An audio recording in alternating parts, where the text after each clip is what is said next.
हाँ जी फ्रेंड्स, क्या हाल चाल। वेलकम विद कृतिका साहब। वेल गाइस, जैसा कि आप सब लोग जानते हैं कि जनाब जो है वो झलक का शो करने वाले हैं। एंड झलक का शो स्टार्ट होने से पहले जनाब एक ऐसे ही रियलिटी सिंगिंग शो में गए थे, जहाँ पर एक बच्ची थी जिसकी ना मम्मी पापा दोनों में से कोई भी नहीं थे। एंड गाना गाने के बाद, सिंगिंग करने के बाद बच्ची ने अपनी कहानी बताई वहाँ पे शो पे। एंड वहाँ पे जनाब भी एज अ कंटेस्टेंट गए थे अपना झलक का प्रमोट करने के लिए, खुद को एज अ कंटेस्टेंट वहाँ पे प्रमोट करने के लिए जनाब भी वहाँ पर पहुँचे हुए थे।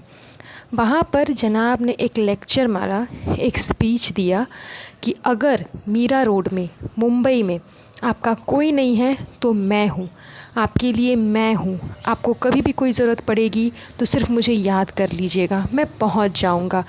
जनाब ने ये सारे जो डायलॉग मारे उस बच्ची को, वो सिर्फ इसलिए बिकॉज़ उस बच्ची के पास में उसके मम्मी पापा नहीं थे।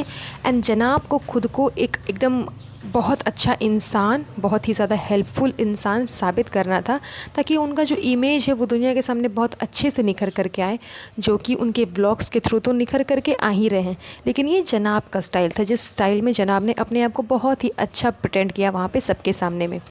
अगर सीरियसली में जनाब आप इतने ही अच्छे हैं, इतने ही इनोसेंट हैं, ज़रूरतमंद की हेल्प करते हो, तो आपने अपने परिवार की हेल्प क्यों नहीं की। आपकी नानी वहाँ मौदा में इतने छोटे से घर पे, वो भी पत्थर वाले घर पे, मतलब ईंट वाले घर पे, जहाँ पे अच्छी सी फिनिशिंग भी नहीं है, पलस्तरा वगैरह भी सही से नहीं किया हुआ है, वैसे वाले रूम में रहती है, खुद खाना बनाती है, अपने बेटे लोग को भी बना करके देती है, वो भी कभी चूल्हे में तो कभी गैस में, इस तरह से बना करके अपना गुजारा कर रही है। वो भी इतना ज़्यादा एज हो गया है तब।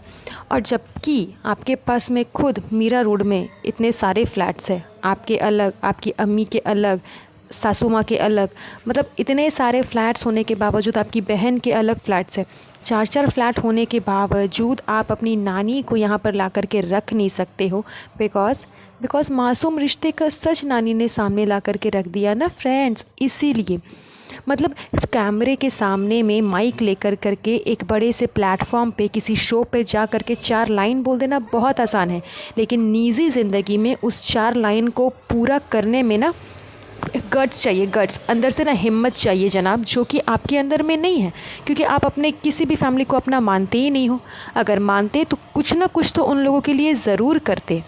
बड़े से जगह पे, बड़े से लाइमलाइट वाली जगह पे जा कर के एक टैग लगा देना, एक स्टोरी पोस्ट कर देना कि मैं तो अपने माँ बाप के बिना नहीं रह सकता हूँ, वो अच्छी बात है। आपने जब ये लाइन लिखा है कि मैं अपने माँ बाप के बिना मैं नहीं रह सकता हूँ, ठीक बात है, कोई भी इंसान अपने माँ बाप के बिना नहीं रह सकता। जब आपको ये बातें पता है कि आप अपने मम्मी पापा के बिना नहीं रह सकते, क्योंकि माँ बाप का प्यार एक बच्चे के लिए बहुत ज़रूरी होता है, बहुत ही ज़्यादा ज़रूरी होता है। एंड इतना सब कुछ जानने के बावजूद आपने एक बच्ची को उसकी माँ से अलग कर दिया, सिर्फ़ और सिर्फ अपने नाजायज़ रिश्ते के लिए, अपने एक्स्ट्रा मैरिटल अफेयर के चलते आपने एक छोटी सी प्यारी सी बच्ची को, जिसकी वो उस टाइम पे उसकी माँ की सबसे ज़्यादा ज़रूरत थी, बिकॉज़ बेचारी बच्ची उस नॉर्मल कंडीशन में भी नहीं थी, वो नॉर्मल बच्चों से अलग थी। उस सिचुएशन में आपने एक माँ को सिर्फ अपने प्यार के चक्कर में फंसा कर करके, अपने प्रेम जाल में फंसा कर करके उसे, उस बच्ची से अलग कर दिया। एंड आप उनसे कितना ज़्यादा प्यार करते हो और कितनी ज़्यादा इश्क मोहब्बत है आप लोगों के अंदर, वो तो उसकी डोरमैट बना पे ही समझ में आती है कि आपने उसे किस तरह से डोरमैट बना कर करके रख दिया है अपने घर वालों के लिए एंड अपने लिए, और उसकी खुद की जो आइडेंटिटी है उसे पूरी तरह से डिस्ट्रॉय कर दिया है।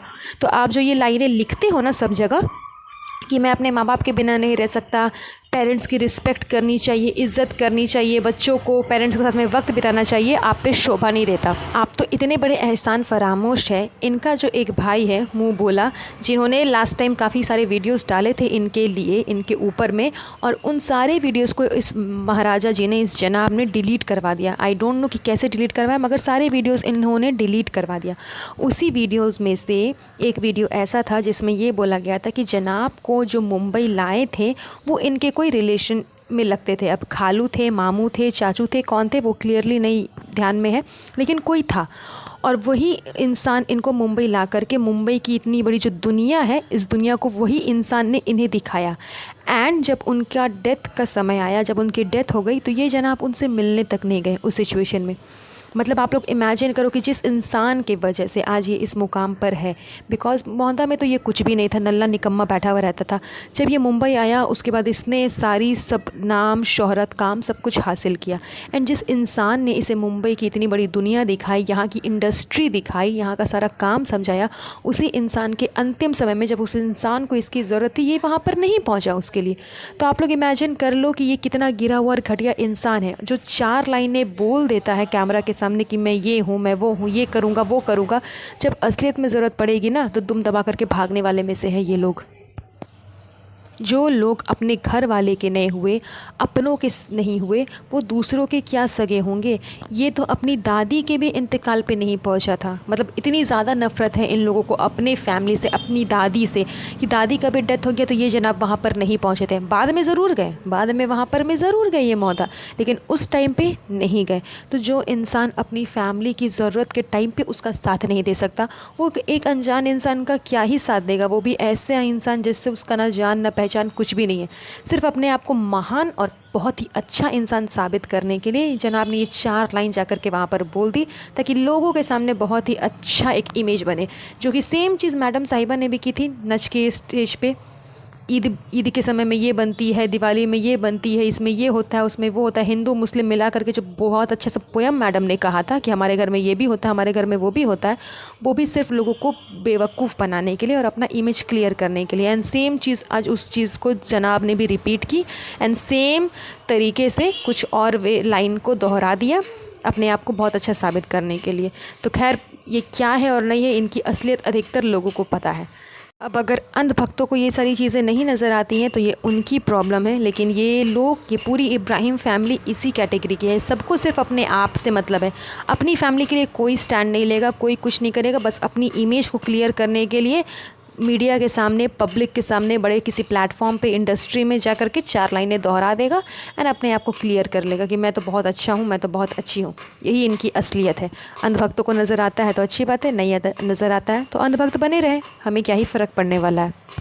वेल गाइस, आज के लिए बस इतना ही। आज का ये पॉडकास्ट मैं यहीं पर एंड करती हूँ। आप लोग मुझे कमेंट करके ज़रूर बताइएगा कि आपको ये पॉडकास्ट कैसा लगा एंड मेक श्योर कि चैनल को सब्सक्राइब कर दीजिएगा, साथ ही साथ बेल आइकन को हिट करिएगा ताकि मेरे वीडियोस की नोटिफिकेशन सबसे पहले आप तक पहुँचे। एंड वीडियो को लाइक एंड शेयर ज़रूर करिएगा। तब तक के लिए अपना ध्यान रखें। Have a nice day. Bye bye.